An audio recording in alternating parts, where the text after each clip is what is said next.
Associação Portuguesa de Desportos. E já vai causar climão aqui. Com o Eduardo Ponte. Vamos para o Rio de Janeiro. Pedro Henrique Torres chega com as informações do Flamengo para atualizar para a gente o que tem ou o que também talvez não tem de muita novidade aí no rubro-negro, né, Pedro? Tudo bem, Mari? Beijo novamente, abraço Bruno, beijo Mari Pereira, abraço Jailson, todos aí no Sport Center. Por enquanto o Flamengo naquele banho-maria, naquela mais tranquilidade, digamos, no mercado, porque busca com a calma que julga ser devida neste momento, considera ter um elenco bem competitivo para a temporada 2025, que necessita de reforços sim, mas tudo no seu tempo. Uma batida meio John Textor, como a gente falava há pouco tempo do Botafogo na busca pelo seu treinador. O Flamengo está meio nessa batida aí e também porque entende que a diretoria já tinha avisado isso, né? Já falou algumas vezes o próprio presidente, o BAP, assim que foi eleito e logo na sua posse também falou da questão financeira. O Flamengo teria que apertar um pouco os cintos e entender exatamente o fluxo de caixa, como estaria acontecendo, que o Flamengo teria de verba necessária.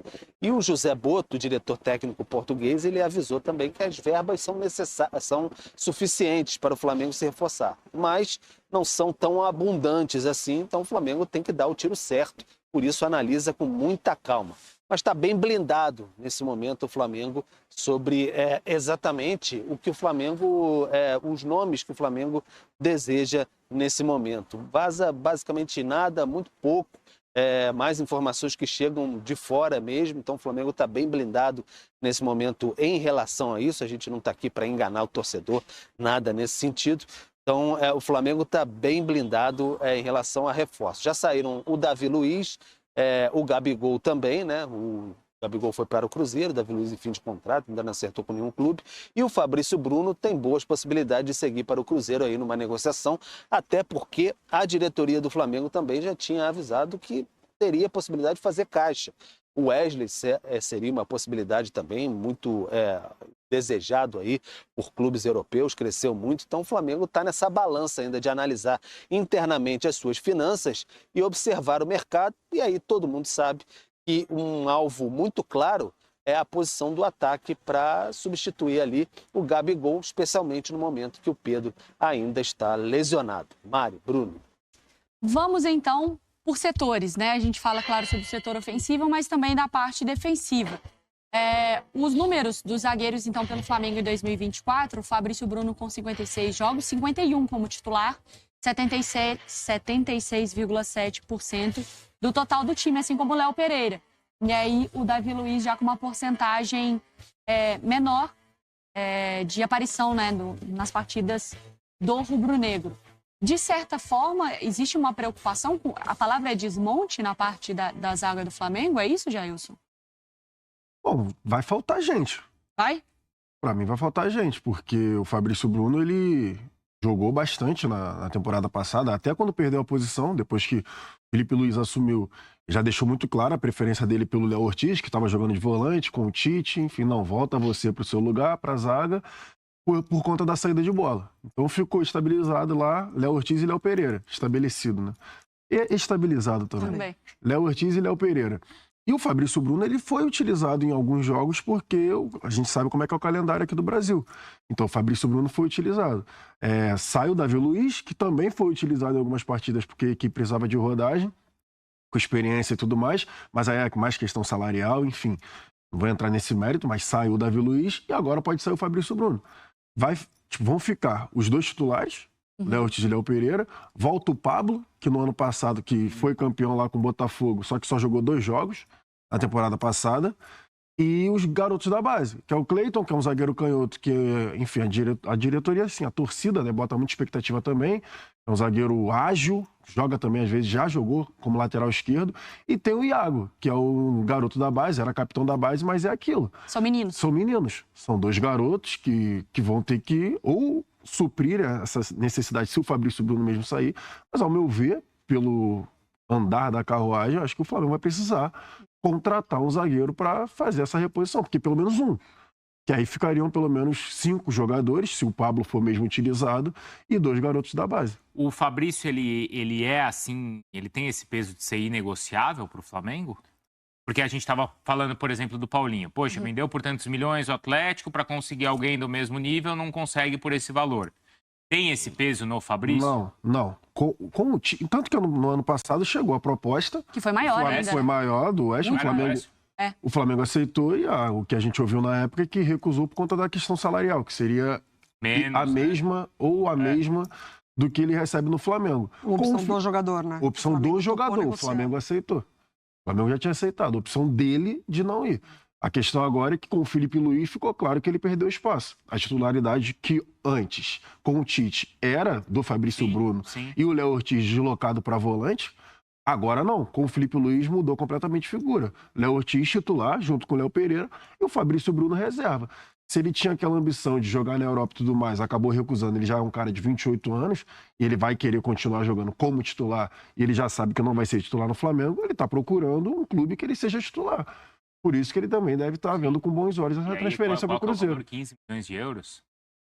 Não chega a 15 milhões de euros? Acho que não. Pedro... Não, era 8 milhões. O Flamengo tava. O Cruzeiro aumentou e esticou a corda para 8 milhões de euros. 8 milhões de euros. É isso, 8 Pedro? milhões de euros. Entre 7 e 8. Acho que é isso. Pedro vai saber mais do que eu. Qual que é um valor de 7 milhões de euros, né? É isso. Por 70% dos direitos do Fabrício Bruno, com possibilidade de bônus ali. Em caso de conquista, poderia chegar a 8 milhões de euros. Seria nessa faixa, o Flamengo mantendo um percentual do jogador, com, enfim, possibilidade dele ser negociado aí, porque muita gente internamente, dessa nova diretoria até, considera que o cavalo selado, premiado do Fabrício Bruno aí passou, porque aquela proposta de 14 milhões de euros do West Ham, de fato, não acreditam que vai se repetir. E foi algo realmente muito fora da curva, na onda ali, surfando na onda dele, convocado para a seleção brasileira, era titular, e realmente agora é muito difícil um jogador de 28 anos voltar a ter uma proposta desse naipe, né? Ele jogou as partidas contra a Espanha e Inglaterra. Sim. Não foi que ele jogou... Amistoso X, né? Então, posso falar assim? Pode. A diferença entre essa questão do Fabrício Bruno e do Wesley, por exemplo, que hoje é o cara que está sendo super ventilado no mercado europeu. Naquela ocasião, o Wesley estava em baixa com o Tite, não era tão utilizado, e teve uma proposta da Atalanta e o Flamengo não liberou. E o Fabrício Bruno era o contrário, era jogador de seleção na ocasião. Eu tô falando tecnicamente. Ainda foi não bem, tô falando de diferença. Então, não tô falando de diferença de idade. Tô falando tecnicamente. Só que aí agora, o Wesley termina. O Wesley termina em alta, um jogador indiscutível, indispensável no esquema do Felipe Luiz do Flamengo. Para mim, até na reta final, junto com o Gerson pelo lado direito.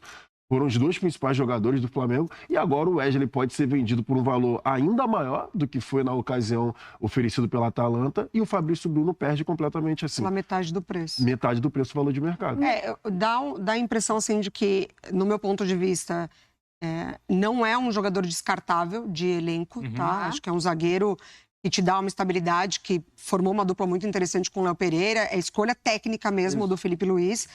Mas o Flamengo está disposto a negociar, porque ele teve aquele montante de dinheiro que, por conta do jogador, não saiu, e agora ele tem a metade do valor, ele também pode negociar. Então, assim, o Flamengo está disposto a negociá-lo. A impressão que ele dá para mim, assim, no mercado é de que ele está disposto a negociar o Fabrício Bruno. Negociar com o Cruzeiro é uma questão? O Flamengo deveria avaliar, porque a gente falava sobre o Atlético negociar com o Palmeiras. Entende o Cruzeiro dessa forma, como um rival direto pelos títulos que o Flamengo vai brigar. Acho que não me passa a impressão que para o Flamengo não é uma questão. Mas vai disputar a Copa do Brasil. Copa do Brasil. Não, eu digo o Flamengo entendendo aquele como homem rival. ali, ó. Sim, Tela, que é o Felipe, né? Sim. Porque Já o até Felipe... viralizou a foto dele aí, voltando no voo, já analisando Era o que o Pedro estava falando, porque ele conhece bem quem está na base. Sim, mas é o estilo... bem o Fabrício, né? E é o estilo de jogo que o Felipe Luiz prefere. Assim, ele deixou claro que ele prefere que os zagueiros saiam jogando, saiam com os pés. E o Fabrício Bruno se notabilizou muito, né? Até falando muito com o Pedro Torres durante o ano passado sobre velocidade. Isso. Se garantia muito na velocidade e tinha algumas questões com a bola no pé na saída de bola. E o Felipe Luiz deixou muito claro desde o início, eu prefiro o Léo Ortiz porque o Léo Ortiz me dá melhor a saída de bola. O Fabrício Bruno, inclusive, em alguns momentos, ele confiava tanto na velocidade dele que ele deixava o atacante dominar a bola. E em alguns momentos isso teve prejuízo técnico ao Flamengo, enfim, em perder alguns jogos importantes por conta disso, por conta dessa confiança na velocidade dele. Mas para o Felipe Luiz, como você falou que a resposta está com ele, o estilo de jogo que o Felipe Luiz gosta, ele já deixou claro. Quero que meus zagueiros comecem a construção do meu jogo. Para isso, na mão dele, o Léo Ortiz e o Léo Pereira são o mais importantes. O que a Mari falou, assim, em relação ao Fabrício Bruno compor o elenco, eu acho que é um baita zagueiro para compor o elenco na questão do Flamengo, na situação do Flamengo. É um zagueiro. Abrir mão do Fabrício Bruno, não é isso. Não dá para abrir mão do Fabrício Bruno. Só que se a proposta financeira é boa pro clube, e aí o Felipe Luiz entende que é tranquilo de suprir essa necessidade.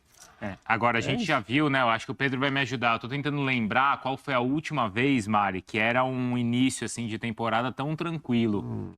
Ele vai lembrar com toda certeza, né? O Pedro, porque... porque eu fiz o recorte. Eu fiz o recorte desde quando eu estou aqui. Eu estou aqui. Você ainda está aqui. Eu ainda estou aqui. Premiadíssimo. Isso. E aí... Eu dando para um Torres. Foi a janela de 14 para 15. Não era... Não, impossível. Foi na janela de 14 para 15. E aí era o Guerreiro. Flamengo, saindo do Corinthians, indo pro Flamengo. Aí depois teve Diego Ribas, a gente teve até... Ele chegou no meio de 15, né? Então, mas era isso daí, era início de temporada. Aí teve, eu acho que teve o Conca uma vez. Diego chega em 15 Diego também. Ribas teve a Aeroflá. Teve Rueda que não sabia se ficava ou se ia. Teve pandemia com o Jorge Jesus indo embora. Sim. Desse jeito eu não lembro, Pedro. Desse jeito, se você quiser analisar como uma maneira um pouco mais calma e analisando de maneira pontual, eu lembro, acho que lá quando o Flamengo foi hexacampeão brasileiro em 2009 para 2010, porque aí ficou só naquela de Wagner Love, e aí até contratou o Wagner Love, enfim, foi a grande contratação. Império do Amor. Portentoso Império do Amor, né? Então, acho que foi mais naquela questão lá, porque desde então, olha, janelas conturbadas, enfim, sempre teve uma sassarico ali na janela do fim do ano. Mas, por enquanto, agora está naquele banho-maria. Vamos ver se o Flamengo vai dar uma agitada aí. Mas, ao que parece, pela diretoria, não vai dar uma agitada, não. A batida vai ser mais ou menos nessa daí. E só para complementar, a questão do Fabrício Bruno não dá para tratá-lo como dispensável. Acho que a questão não é essa. Entre Léo Ortiz, Léo Pereira e Fabrício Bruno, a preferência do Felipe Luiz é pela dupla de Léos. Então, dá para o Flamengo, na questão ali, aceitar a proposta do Cruzeiro por um jogador de 28 anos, que até tem esse desejo aí de ser titular, teria bem mais chances de ser titular no Cruzeiro. Então, o Fabrício Bruno é tratado como negociável nesse sentido. E sempre bom lembrar, o Flamengo também precisa fazer caixa. Agora precisa fazer caixa, porque o caixa ficou bem baixo de uma gestão para outra, agora de 2024 para 2025. Mas aí contrasta. Tinha um outro texto aqui embaixo, outro GC, tirando dos zagueiros, que era de priorizar contratar um substituto para o Gabigol. Aí precisa. Aí a gente não está falando, aí a gente está falando de Necessidade. sassaricar. Opa, Nós estamos. Aí é um sassassaricando. Porque assim, quando a gente Pedro pensa, assistiu essa daí, que ele é noveleiro. lá prioriza a contratação de substituto de Gabigol. Só que com pouco dinheiro e para contratar um atacante, as coisas não se conectam. Para de rir, garoto. Eu não consigo, cara. É impossível. Vocês dois são impressionantes. Vai lá, continua. Porque assim, as coisas não conversam. Preciso contratar um atacante. A gente já sabe que é caro. Um substituto Pois é. para o Gabigol. Então, provavelmente um centroavante. Só que eu tenho pouco dinheiro em caixa. E o Flamengo está quieto. Agora, agora a gente está falando de um Flamengo que está indo com mais cautela ao mercado, né? Que coisa impressionante, assim. Eu lembro que a gente já chegou a debater aqui também de um Flamengo com muitas opções na zaga, né? Na época de Rodrigo Caio, trazendo Pablo e não sei o quê. Nossa, como que vai fechar essa conta? Agora a gente está falando de um Flamengo, se precisa ou não ir atrás de um zagueiro para reposição. Mas a prioridade é atacante. É atacante? Ah, com E certeza. a gente tá falando, como no caso do Paulinho, que hoje com 15 milhões de euros você não encontra um cara com esse impacto. Não é como pode ser o Arthur? Sim. Era o que a gente tava falando do Atlético, certo? Porque se você pensa ali numa conta de querer gastar entre 4 a 6, 7, 8 milhões de euros, Você vai ter que Quem? escolher bem, você vai ter que mapear bem. não é ninguém tá valendo pronto, talvez. Entre 5 e 6 milhões de euros para substituir o Gabigol, não vai conseguir ninguém. trazer um vai cara ter que meio pra vai ter que acreditar, né? mapear muito bem o mercado. Então, você encontrar esse Igor Jesus mapear muito aí. bem o mercado. O Ou cara então até acabando o contrato. o mercado sul-americano, assim, aqui, porque o Brasil manda na América do Sul, financeiramente falando. Então, de repente, algum jogador que tenha se destacado aí por um clube menor, né, Argentina, enfim, Uruguai, que seja, Colômbia, para tentar essa substituição ali no ataque. Mas tem um ponto que, em relação ao ataque do Flamengo, eu estava até lendo ali a outra prioridade, um camisa 5 experiente. Porque tem o Pulgar ali de volante, o Everton Araújo, que termina a temporada sendo opção ao Pulgar. E em relação ao ataque, e também tem a questão do imbróglio em relação à renovação do Pulgar. Isso. O Pulgar não quer renovar, então provavelmente vai precisar de um volante sim. Mas em relação ao ataque, porque o Flamengo tem muito jogador de ponta, né, de lado de campo. Tem o Michael, tem o Plata, e o Plata também foi experimentado ali por dentro, jogando na parte final. Tem o Cebolinha, que vai voltar de lesão. O Luiz Araújo, que também tá ali. E aí eu fico me perguntando assim, dependendo do esquema que o Felipe Luiz for utilizar, de repente ele vai usar o Bruno Henrique por dentro. Então, É quem tem hoje, é quem tem, não é? Tudo bem, precisa de um centroavante. Sim, Possibilidade. claro, precisa. Só que, pela quantidade de jogadores de lado que fisicamente vão estar na bala, assim, modo de falar, vão estar no auge, é o Luiz Araújo, um cara que vai estar doido, que estava jogando bem, terminou jogando bem antes de se lesionar. Cebolinha também estava bem antes de se lesionar. Né? Exato, até questão de idade. O Plata, chegou agora. Enfim, o Michael voltando e também já sabe ali como vai ser utilizado. Eu acho que vai sobrar pro Bruno Henrique, para ser mais utilizado, pode sobrar para ele jogar ali um pouco mais por dentro, porque o Felipe Luiz não costuma jogar só com a referência. O Felipe Luiz gosta de jogar com 2 atacantes. Então, de repente, e aí melhora pro Bruno Henrique. O Bruno Henrique, o problema dele é jogar de costas. Jogar de costas. Exigir que o Bruno Henrique vai jogar de costas, vai desempenhar bem, não vai acontecer. Então, de repente, jogando com a dupla de ataque, o Bruno Henrique fazendo uma dupla mesmo, que nem fez com o Gabigol durante tanto tempo, de repente, ele seja o titular dessa função. E aí quem seria? O Cebolinha? Então, o Plata mas e o Pedro utilizado. Antes do Pedro, tô falando antes do Pedro. Projeta, né? Antes do Pedro. O Plata estava sendo utilizado um pouco mais por dentro, fazendo duplo. O Michael pode fazer também, o Cebolinha também pode fazer. Estou falando aqui de jogadores que podem jogar tanto abertos para fazer a marcação de lateral, que é o que a gente já costumou ver aqui no Brasil, e também jogadores que podem fazer ali uma dupla de ataque. Mas aí a gente está falando também de uma temporada desgastante, porque assim, a gente está contando que o Pedro... O Bruno tá rindo. A gente está contando que o Pedro volte e, assim, no primeiro jogo... Não vai. Não, tem... E a gente está falando de um Bruno Henrique, que também passou por questões de lesão, né? E jogadores voltando de lesão. Então, acho que tem que avaliar também essa temporada do Flamengo. Mas eu acho que essa cautela é interessante. Tem Super Mundial, hein? Os torcedores do Flamengo já estão provocando os caras do Chelsea, vocês estão vendo? Não. Tá muito bom, velho. É mesmo? Ele entra nas respostas dos posts do Chelsea e ficam provocando em inglês, pra já criar um climinha gostoso. Isso, eu tô me já divertindo. cria um sassarico. Isso. Pedro Henrique Torre, beijo pra você. Isso tá maravilhoso, vale muito acompanhar, gente. Essa briga aí, Chelsea, torcedores do Flamengo nas redes sociais. Aconselho também. Bruno, Um beijo. eu vou separar as principais. É no